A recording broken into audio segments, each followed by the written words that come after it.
Fala pessoal do Fino, meu nome é Bento Verboto, eu tenho 23 anos, eu sou artista, ilustrador e principalmente poeta, e hoje vou contar um pouco mais pra vocês.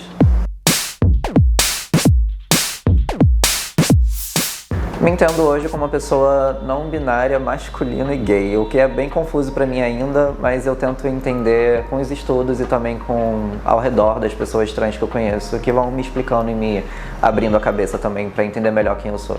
Pra mim, no caso, ser não binária, eu acho que é uma pessoa que pode estar ali fluindo entre os gêneros e ao mesmo tempo não necessariamente se encaixando. O que eu acredito que pra mim é assim que eu prefiro me colocar, na verdade, enquanto pessoa.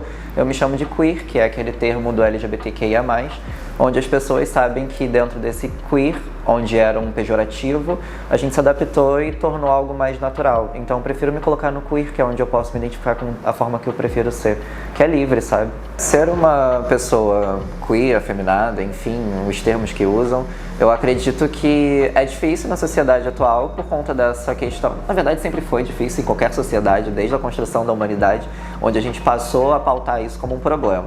Mas eu acredito que pra mim hoje a parte mais difícil é lidar dentro da comunidade com algumas pessoas da própria comunidade que tem esse preconceito e esse preconceito também já instaurado, assim.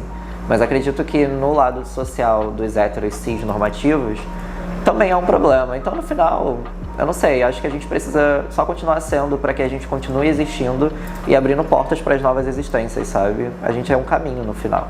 A problemática da própria bandeira, eu acredito que são as gays.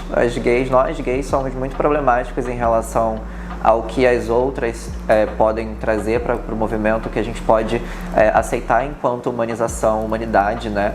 Então, se você parar a pensar na grande massa que existem de gays, brancas, cis, enfim, não falando mal delas, são todas minhas irmãs também, mas quando elas param para pegar alguma pauta mais pesada, geralmente é alguma coisa relacionada à transfobia, à lesbofobia, enfim, e aí o caminho só se estende a momentos trágicos. Lembrar das violências que a gente sofre no cotidiano e também em momentos específicos, elas são bem profundas.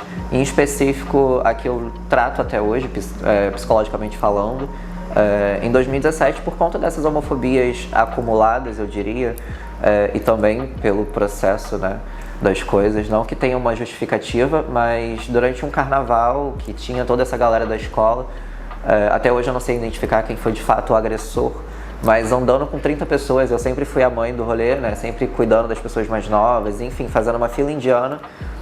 Por um breve momento, por um breve segundo, 5 segundos eu diria, todo mundo sumiu e em algum momento, um flash, eu olhei pro lado e uma mão enorme veio na minha cara. E eu apanhei assim, quase morri. Eu só não morri porque eu lembrei que eu tinha feito karatê um tempo atrás e se eu usasse a minha barriga pra endurecer ela, alguma coisa assim, eu usaria o chute dele pra voar por cima de uma outra menina que tava rebolando atrás de mim e aí eu ia cair pra fora daquela situação.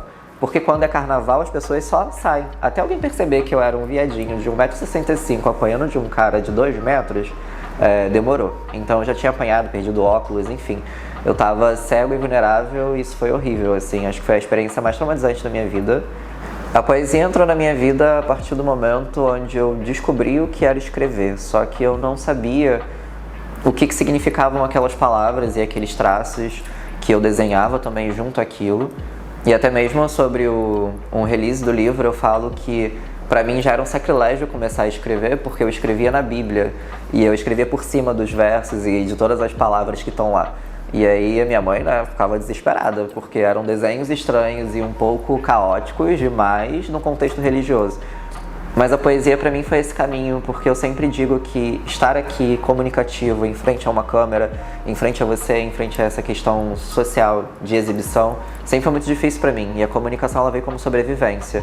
Mas a poesia ela veio pra me fazer viver, assim, impressionante a forma como eu consigo ser eu de fato quando eu escrevo.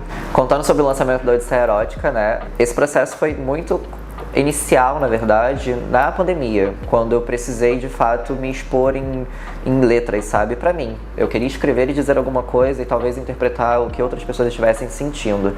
Mas começou muito como um projeto, assim, devagar, calmo e poucas publicações. Mas quando teve, de fato, a pandemia, a gente precisou ficar trancado e todo aquele processo de, meu Deus, será que vai ter amanhã, né? Eu consegui, de alguma forma, usar muito da arte para me salvar. E Eu acho que escrevia 12 poemas por dia e desenhava 15 artes e postava aquilo com muita frequência. Então, de uma forma orgânica, diria, as pessoas começaram a consumir muito esse material e eu acabei sendo um caminho também terapêutico para muita gente, o que foi muito bom. Usar da minha arte, que eu estava precisando sentir, e compartilhar aquela existência com outras pessoas que também sentiam daquela forma. Então foi mais ou menos por aí. O lançamento do livro ele entra muito sobre isso. A partir desse crescimento exponencial, eu consegui procurar uma editora, terminar o livro com tanta produção em massa e tá acontecendo as coisas, sabe? Eu tô feliz pra caramba, só que ao mesmo tempo é toda essa informação que tem por trás e resumir isso é muito difícil porque o processo artístico ele é infinito pro artista, sabe? O público-alvo da Odisseia Erótica são todas as pessoas que tenham sensibilidade suficiente para sentarem ali e devorarem a minha alma e ainda devorarem as suas próprias almas, porque o mais importante para mim quando eu escrevo é que você sinta de fato alguma verdade sobre o que você sente, mas você não consegue dizer. Mas quando você para ler o que eu consigo dizer, muitas das vezes as pessoas se identificam e eu acho isso muito bonito, porque significa que eu não estou sentindo aquelas coisas sozinho. E acredito que o meu público-alvo seja essa sensibilidade, essas pessoas sensíveis. A diferença entre uma obra pornográfica e uma obra erótica, eu acho que ela pode ser fácil de dizer e pode ser muito difícil de explicar, assim como eu estou pensando aqui agora, porque acredito que a pornografia, o erotismo e a questão erótica, o singelo, sabe? Eu acho que o que pode dizer essa definição, essa diferença, é que a pornografia, ela vem muito pautada a uma performance e talvez alguma coisa negativa quando a gente para pensar que, beleza, a gente está falando do tesão coletivo, mas será que isso tem algumas coisas pesadas? E eu acho que tem. Quando a gente para dizer de uma poesia erótica, a gente sabe que há uma sensibilidade por trás daquilo e que de fato aquilo foi pensado e dito a partir do toque no corpo, sabe? Então, quando eu escrevo meu trabalho, eu sempre digo que a minha poesia ela é erótica, homoerótica, porque eu falo das minhas relações com homens.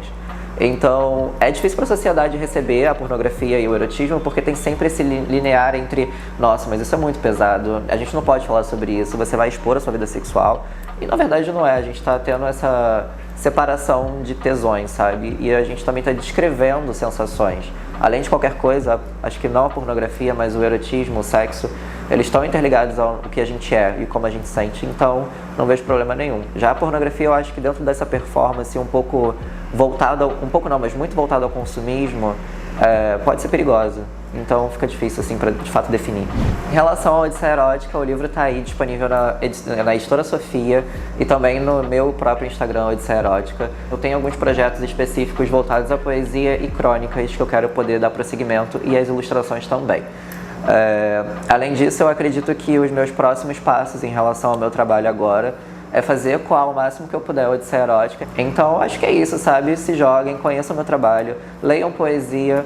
A poesia ela é o caminho para você se sentir bem com a sua vida e, ao mesmo tempo, também sentir as suas dores, mas se sentir acolhida, sabe?